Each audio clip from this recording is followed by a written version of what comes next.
Hello, hello, hello. It's Friday night. You know when it's Friday, it's all about TTTT. My name is Amina Abdirabab. Welcome to the show.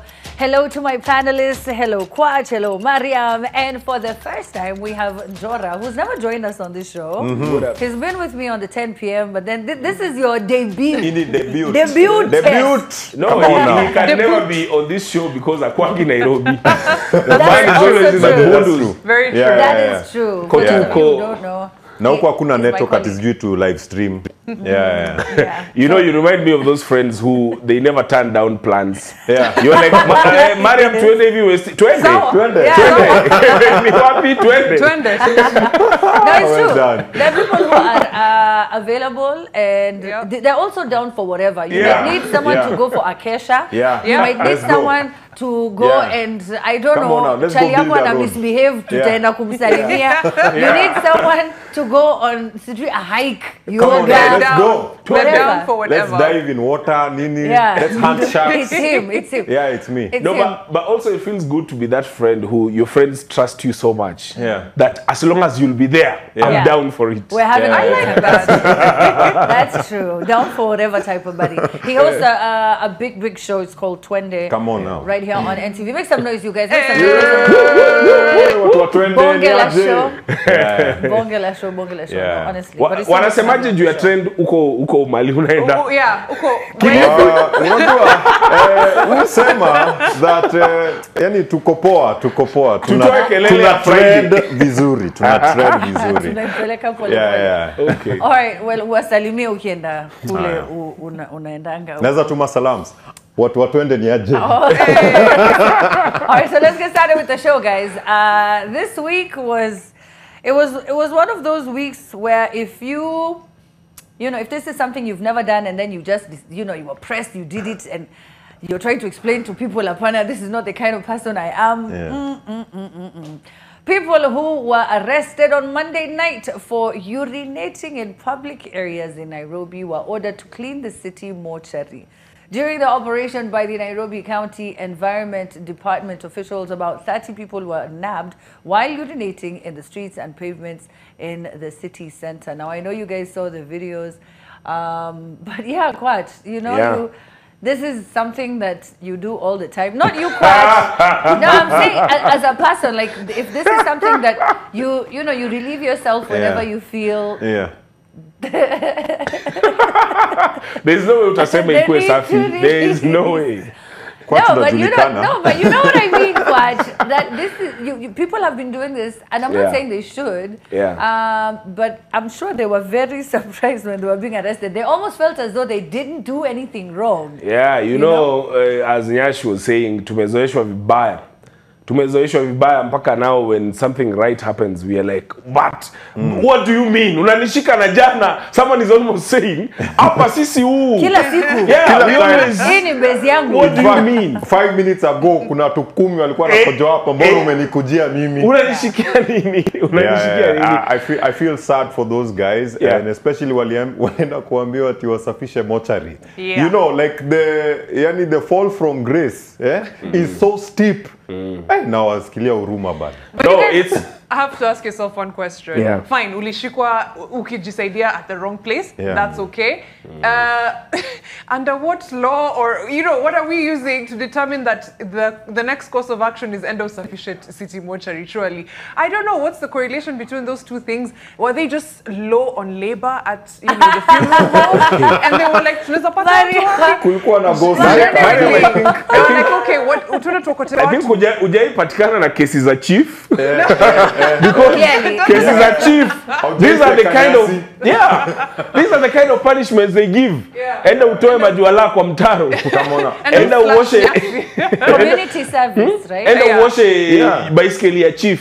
But kama ni community service, unapelekwa kotini kwanza, unaambiwa, okay, this is your mistake, this is your fine, this is your either you go to whatever to the cell for a few days, ama enda uslash nyasi. No, Mariam, you do from from umeshikwa hivi unapeleka kwa funeral home. You do know that apart from the laws, the national laws that we have bylaws, and they are enforcers of the bylaws, and they act on instructions from City Hall.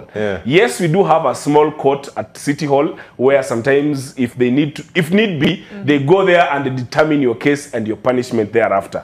But they can also, the enforcers of the law can also decide what to do with you on the spot. And this one was being enforced by I think a chief officer from the county personally. Aliwapeleka city mortuary personally. They go, oh, it's called Nairobi Funeral Home. City mortuary is the former name. But now I'm also glad that they were made to know how bad it is, because they make us feel like town ni kwa watu wenye wamenini. So let them go to the place.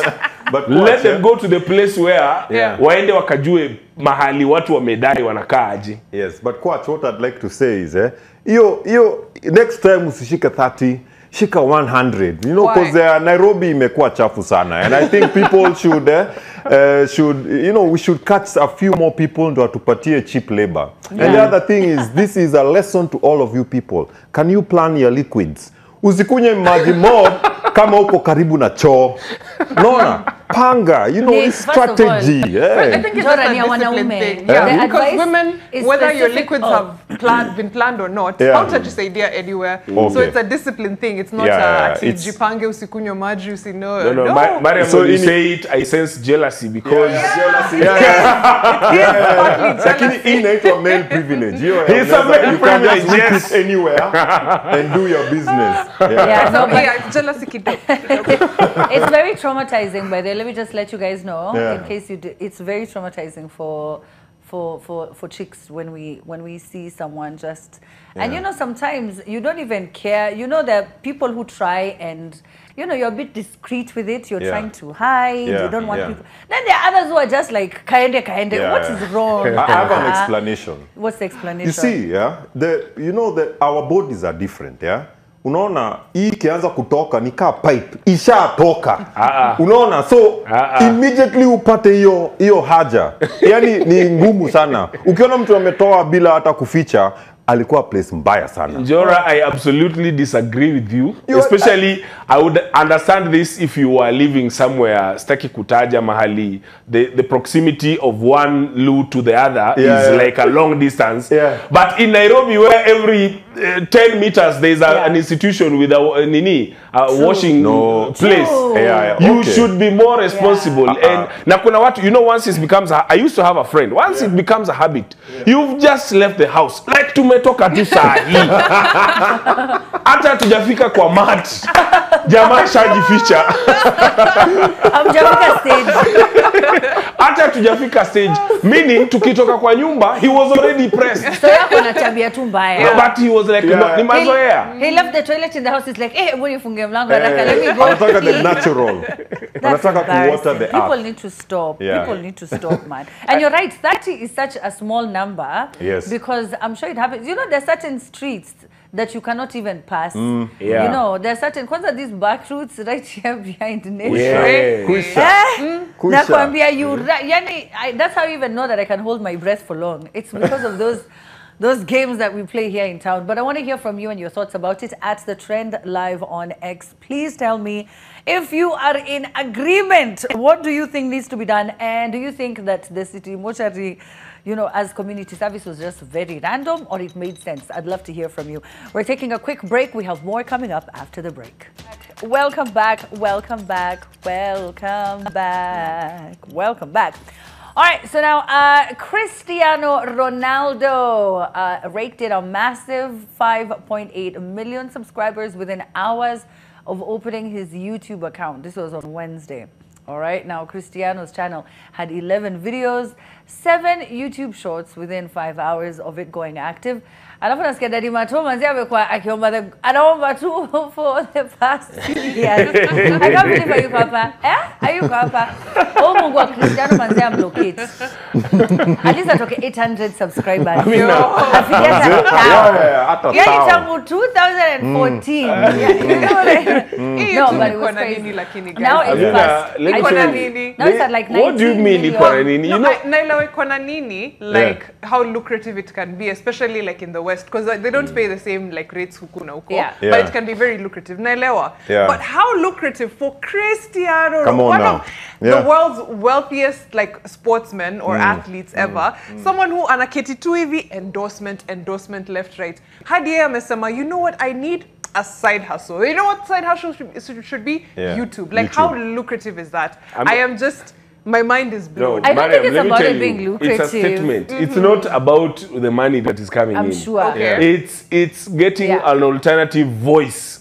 And this is what happened. It's like when Piers Morgan started his own thing on YouTube. It's not about how many people I can get or how much I'm going to get. What does Cristiano want to tell me, surely? No, what happens is he's going to run a narrative. What is going to happen next is all those, you see, he's retiring from football. Yes. All those brands will still need to work with him somehow. Yes. How is he going to keep his relevance if he does not have a place where we are seeing him constantly? I'm not going to be shocked if soon they are going to lift shows from his YouTube channel to try and bribe him into getting them on TV. In reality TV. You remember, you guys remember what happened with David Beckham and Victoria?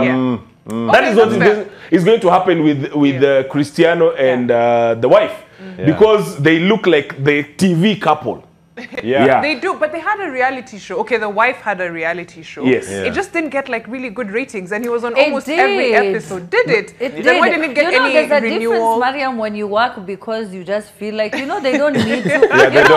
We here on this show do not understand what that's like. You know what I mean? Like, that's why I'm always wondering why Charlene Ruto has to go and do anything anywhere. Why she had to cycle uko Mombasa, uko for what? I wouldn't do any of those things. I would see, but Amina, behind the scenes, however, they don't need, they didn't need it. The show did well. I didn't know that there were critics who had said otherwise. But the show did do very well. And a lot of young women admire her life and her life story.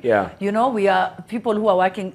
She had a regular day working at a store, and you know, the next day she's marrying one of the biggest sports stars. One of the most popular. History. Actually, no, you know, when you say one of, you make it sound like the other moja wa 100. Cristiano Ronaldo is the most popular person on Instagram. Cristiano Ronaldo is like almost the most popular person across all social media platforms. That's what I'm saying. That on Instagram, he's the most followed person. He is. I'm a Peter Rock.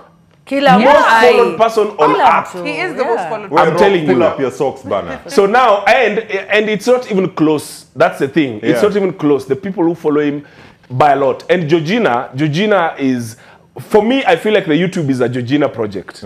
I also think so. Yes, because this is how she's going to bring herself into the limelight, dragging Cristiano along, and especially because now he's still not going to need the content anymore. And if you think about a reality TV show, their family is perfect. The son is very active in football. Cristiano is still very active, and I'm sure he will still be active in football even after retirement. He's active in the national team. She's active in other things. She's a philanthropist. I have an alternative reality. I think let's just brainstorm. Let's hypothetical.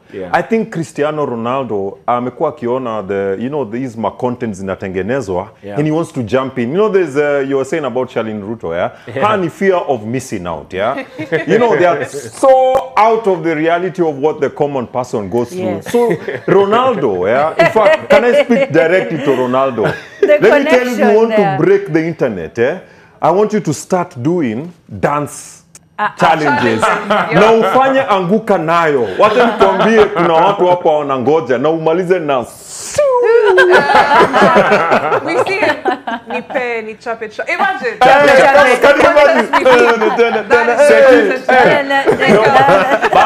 But also now people are out there dissing him wakisema ati Messi won the World Cup. And may win gold button, subscribers.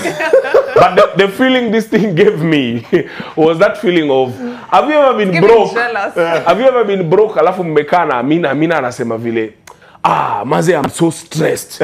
Jana watu walikuwa wananisumbua, I withdrew 5 million. Nimeitumia yote jana. Sasa tena saa hii. Anyway, that's actually something Amina has said to me. My 2024 model car has stopped. Now what do I do? I have to give 5 million yesterday. Now what do I do? This is why I don't even get work, by the way. People assume that he just has so much money. No, but he doesn't need to do any of those things. But I will agree with Kwach Mariam that when people intentionally misunderstand you, they try to edit these interviews to be sensational and to make it look like he implied something that he had not. They're always trying to, get them to argue, to battle. Oh, what did he say about Manchester United? Oh, what did he say about Messi? Oh, what did he say about Ballon d'Or? Yes, what So it would be nice for him to have his own platform where he can control his narrative. Control the narrative. Fair, And it being a Georgina thing, unajua Kwach kuna vitu zingine kama uko na dem. Unajua tu ni nani.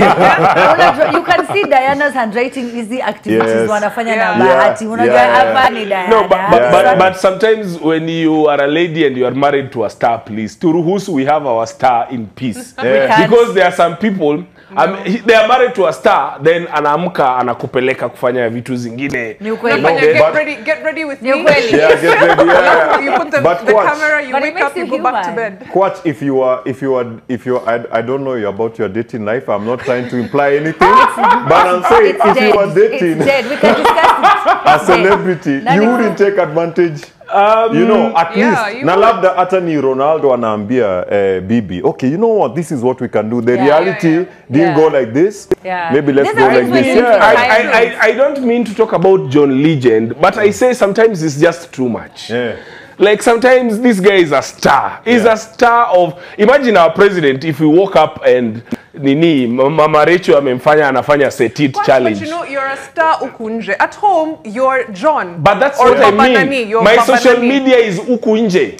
No, but if we were shooting a video, akae nayo kwa simu, that's fine. That's fine. But if she's shooting to put on her Instagram, it's no, like what people were saying about. That's how she experiences you, and she wants to share that. No. It's like what people are saying about Will Smith and Jada. Jada. That she brought him on her red table to come and say things that were eventually harmful to his brand. So sometimes as a line, it doesn't have to be always harmful, but sometimes you're just like me. I don't experience Cristiano Ronaldo. I just know Baba Watoto, and I want the rest of the world to see that. That's my content. I feel like just you calling him Baba Watoto, but I don't feel like nilimshukishia points. Just to go back to Will Smith and Jada. That example, yani, is so out of touch with what we are going through. Those people are living different worlds, kabisa. Apparently walikuwa wameachana way before. So ilikuwa conversation ya kuchomana. So you never know. Alternative universe. Those ones.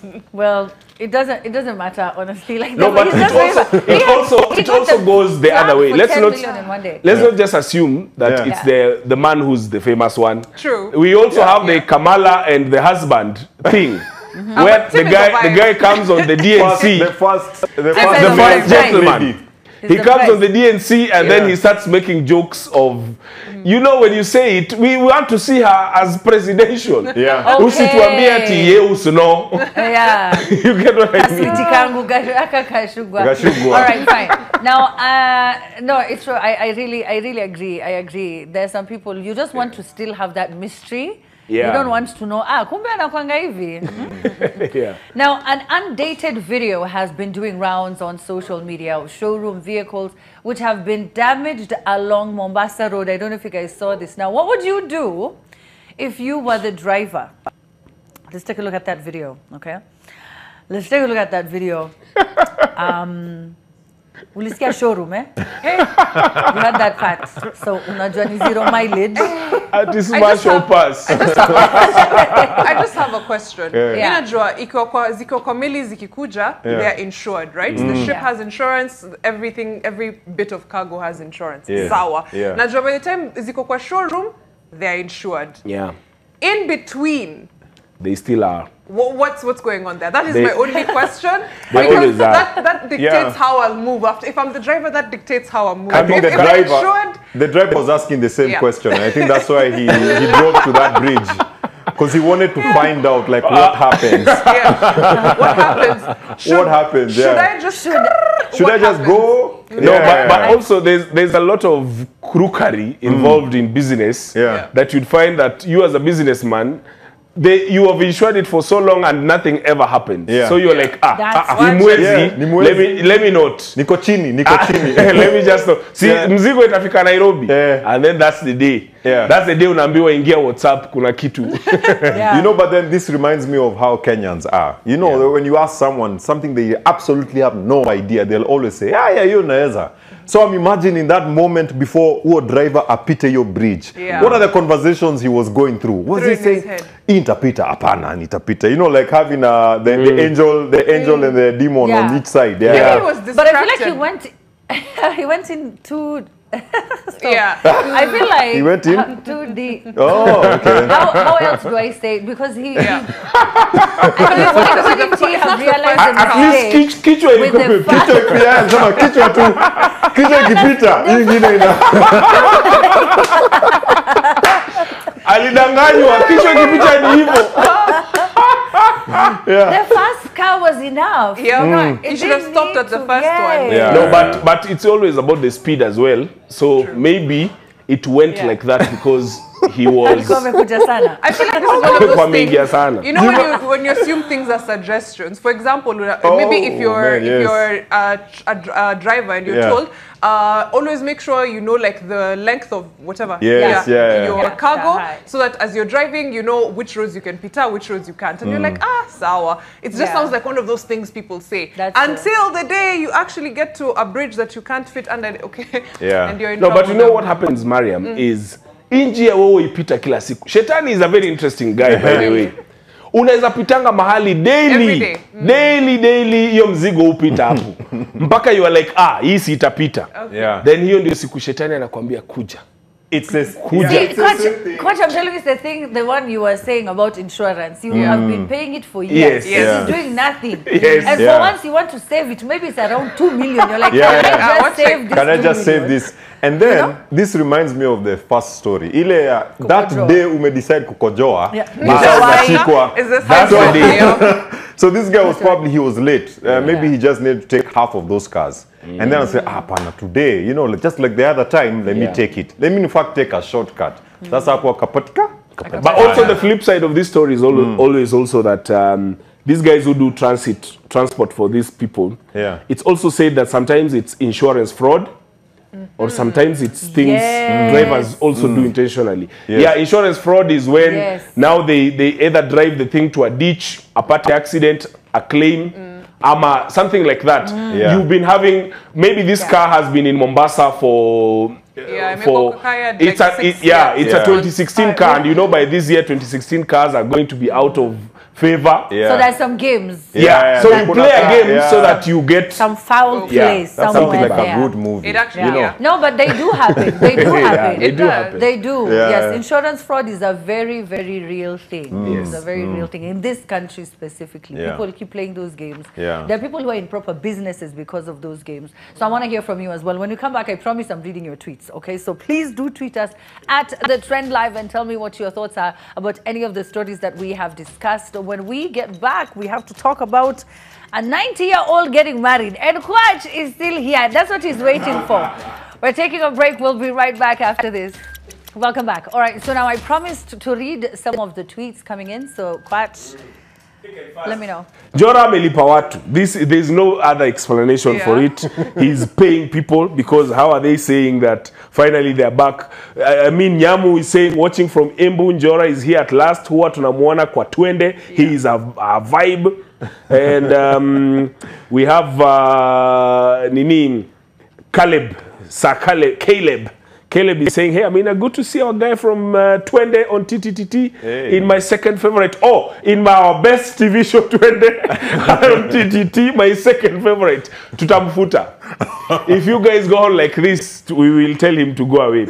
But also, there are other people saying things. Painkiller is saying, good evening, mnakapoa. My opinion is that watu watumie choo za kanjo. It's just 10 bob, guys. Let's learn to keep our environment clean. Yes. Watching from Ngong. ati tuende tupeleke Ngong Hills. Nick anafaa kupunguza kilo. Guys. Nick ni wewe. Is it this personal? Hisi Odeng ameandika personally, ameandika hapo kwa gallery. It's true. It's so random. Like, just sounds like someone who knows you. That's a very personal attack. Kuna diet mingi unaweza jaribu. Ndenga or Osoro. One of the two. It's the season of rice water and lemon. Yeah, come on now. Ozempic. Now apple cider vinegar. Like a bad bee. Ozempic. See who is this? Aniel Okinda says, what if I've peed because of my medical condition? I could be diabetic.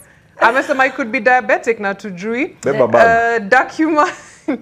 Dakuma amesema he's listening in from Nakuru or watching from Nakuru. About that topic, naweza sema iko kwa watu wamezoea hiyo tabia na wanafaa wafunzwe adabu like their friends. So every single one, kila mtu akotwe. Duncan Langati is saying it's a lie, no car was damaged. The trend is spreading rumors. This is the car, and he's shared the picture. He must have been either the driver or the insurance company.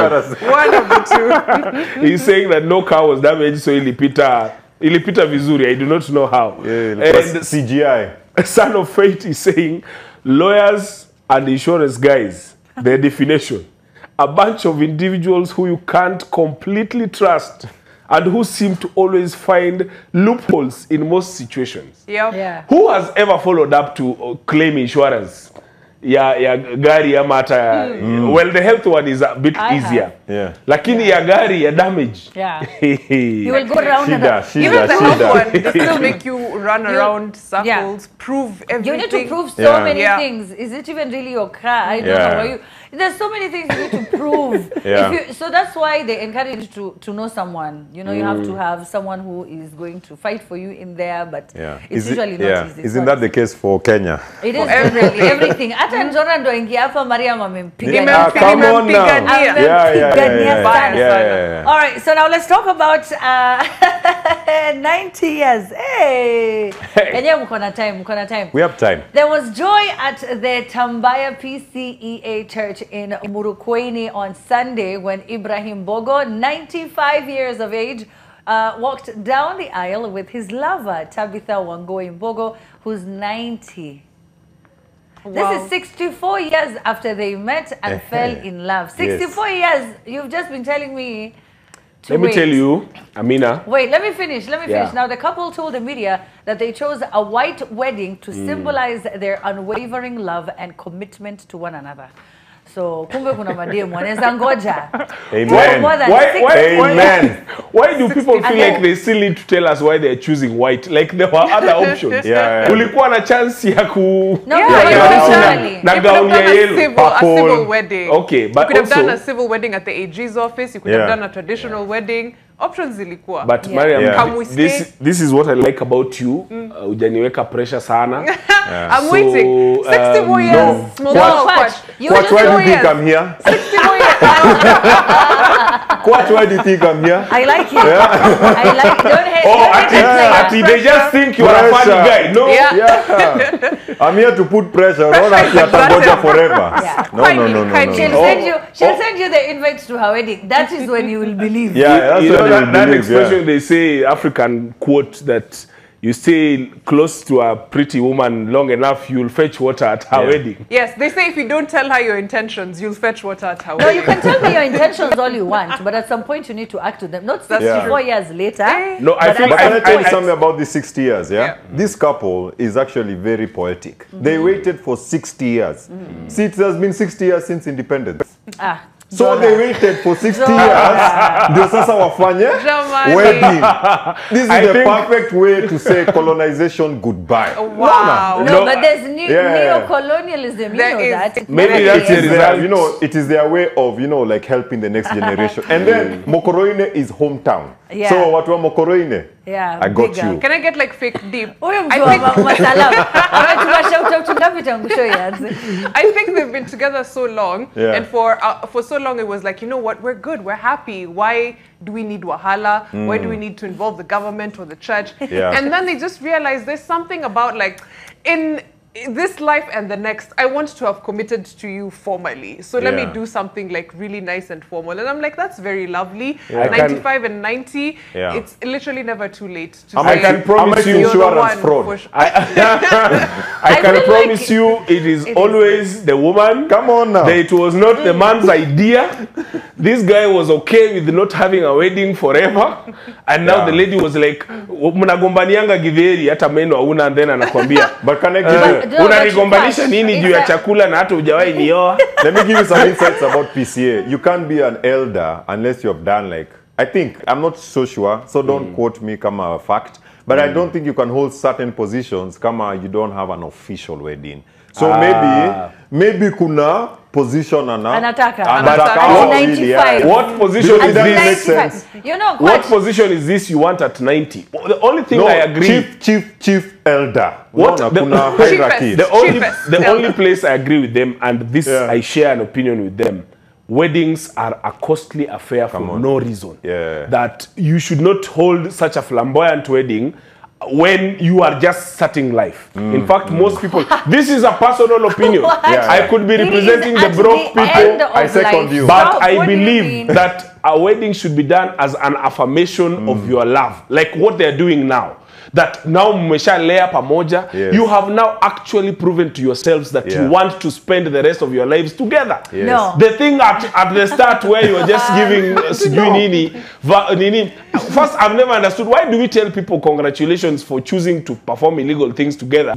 And unlike these guys who have lived together for so long, they have gone through every single nini of life. Do the first one at the AGs.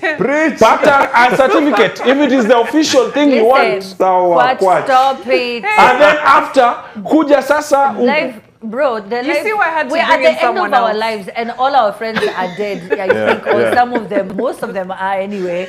No, who is here to witness this wedding? The grandchildren. They are people, my family, grandchildren, my generation, descendants. Well done. That's too long. Hata ile ngombe 60 years sasa iko na old hand. Yes. Maybe it's a celebration. Now you're ready. I refuse to believe this is the first time.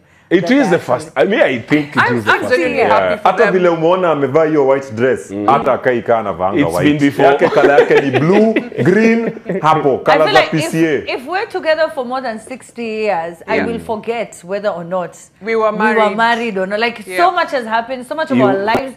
60, sikumbuki, tuliwana tukuwana kwati. But I mean, there's something to be said about like holding people to their promises. If this man had promised, I'll marry you, and now you're 90 and he still hasn't married, you don't say it now, it's too late. No, but no. Because what am I going to do? Walk away? I'm going to walk away. To marry me. You know, culture changes. 60 years ago, marriage was where kuja tukae.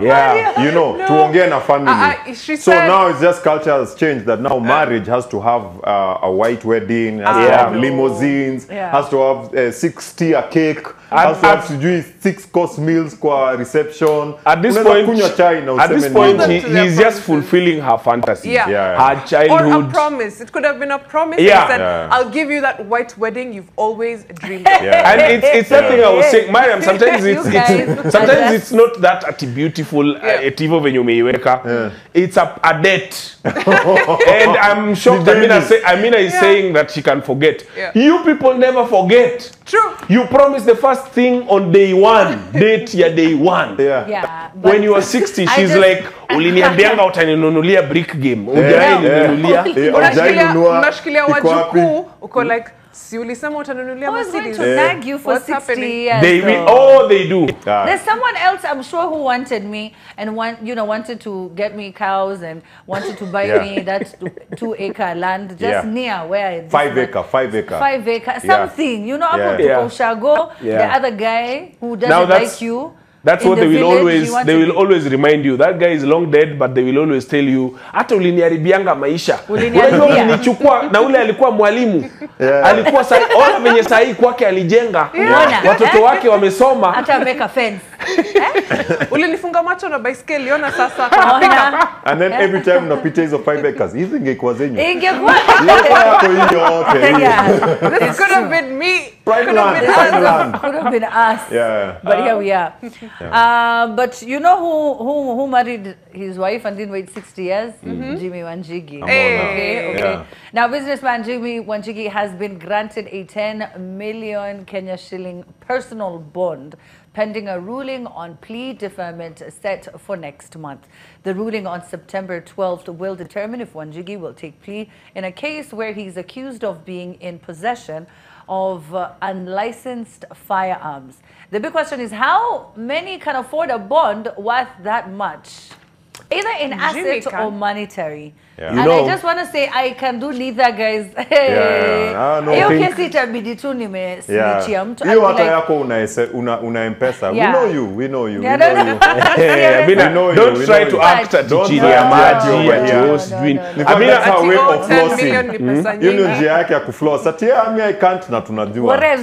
Amina is one of those friends anapatanga shida alafu anajitatulia then sasa mnaisikia kama history. So now you are useless. You are like, it's like, you know, have you guys ever been in an accident with someone who owns the car? Amekupea lift.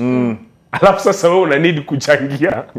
Juu sasa. Na ni yeye amekosa. And then this guy is just self-sufficient. They are like, wewe nikalishe tu.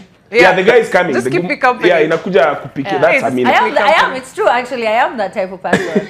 But also, when I heard about this 10 million, what it told me is, of course, the courts see the person you are and they determine your bail or bond according to who you are. Yeah. I just wish they would extend the same grace to people on the lower cadre.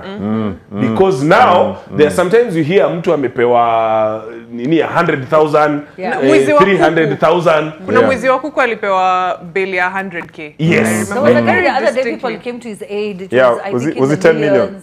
Yeah. It was and you look at him and you're like, sasa huyu sio amekufunga tu si afasali mninyonge basi. But what I can say is there's so much irregularity in the system and in the governance. Yeah, this is as you can see, me personally, I see this as witch hunting. Yeah, so we need to just call it what it is. Alafu lakini, if I could just bring some levity to the situation. Ukiangalia vile Jimmy Wanjigi alikuwa anavaa ile jacket ya Cheers Baba, yeah?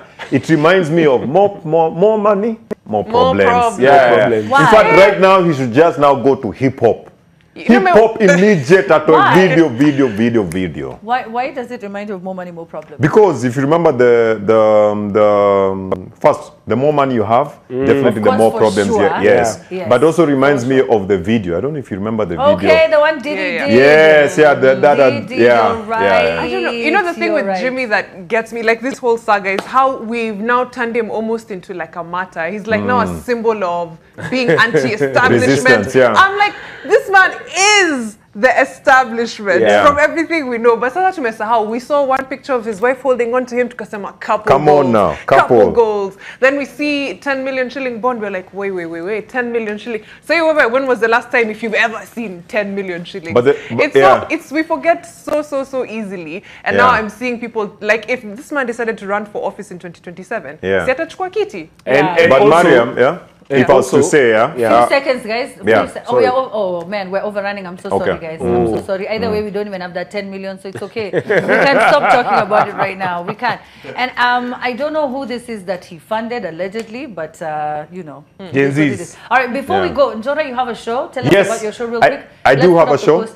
I do have a show on the 30th and 31st of August, as well as 1st of September. I'm going to be doing a concert, a musical concert. It's going to be featuring myself as well as a host of so many other musicians. It's going to be vulnerable. It's going to be an experience like no other. So make sure you get your tickets on mook.com. See you there. All right, there you go. So concise. I love it. You took 10 seconds. Shout out to Njora. Make sure that you watch him. His show Twende airs every Sunday. PM. Thank you. My name is Amina Abdurrabba. Thank you, Mariam. Thank you, Kwach. Time now for the news. Catch you at 10 p.m. Bye.